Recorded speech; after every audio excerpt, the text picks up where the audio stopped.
মানুষের একটা স্বপ্ন থাকে, বছরকে বছর পেরিয়ে যায় সেই স্বপ্ন পূরণ হতে। একটা সুন্দর বাড়ির থাইল্যান্ডে এসে এরকম অনেক বাড়ি দেখেছি, মাঝে মাঝে অবাকও হয়েছি। বছরকে বছর বাড়িগুলো এমনিতেই ফেলে রাখে, বাড়িগুলোর কোনো রিপেয়ারিংও করে না বা ভাড়াও দেয় না, বাট সেলও হয় না। তো তেমনই একটা বাড়ি হচ্ছে এটা। এই বাড়িটা দূর থেকে দেখে ভালো লাগলো, তাই শেয়ার করছি আপনাদের সাথে। বাড়িটা কিন্তু অনেক বড় জায়গা নিয়ে করেছে, দোতলা বাড়ি। তো প্রথমে ভিতরে ঢুকেই দেখলাম যে বড় একটা স্পেস, এটা ড্রয়িং প্লাস ডাইনিং দুইটাই হচ্ছে একসাথে আর কি। আর এই পাশটাতে হচ্ছে কিচেনের স্পেসটাও দেখলাম বেশ বড়। আর এটা হচ্ছে একটা ওয়াশরুম ছোট। এইদিকে হচ্ছে সিঁড়ি দিয়ে উপরে চলে গেছে, কাঠের সিঁড়ির ডিজাইনটা আমার কাছে বেশ ভালোই লেগেছে।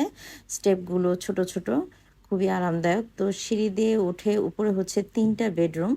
দরজাগুলো পুরনো ডিজাইনের আদলে করা, কাঠের তৈরি। এটা হচ্ছে একটা বেডরুম। এই বেডরুমটার মধ্যে দুই দিকেই দেখলাম জানালা আছে। এটা হচ্ছে আরেকটা রুম। এই রুমটা হচ্ছে মাস্টার বেডরুম। এই রুমটা বিশাল বড়, অনেক বড় দেখলাম রুমটা। তো আজকালকার এত বড় রুম কিন্তু সাধারণত পাওয়া যায় না। রুমের এখান থেকেই কিন্তু বারান্দায় চলে আসা যায়। বারান্দাটা খুব ভালো লেগেছে। বারান্দাটা অনেক বড় স্পেস নিয়ে করা, এবং বারান্দার ডিজাইনটা দেখেন খুবই সুন্দর। বারান্দায় দাঁড়িয়ে কিন্তু পুরো ভিলেজটা দেখা যাচ্ছে।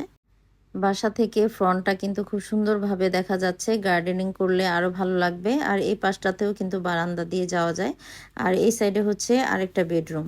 তো টোটাল 3টা বেডরুমের বাসাটা, সুন্দর টাইলস করা। তো মোটামুটি ওভারঅল বাসাটা কিন্তু খুব সুন্দর।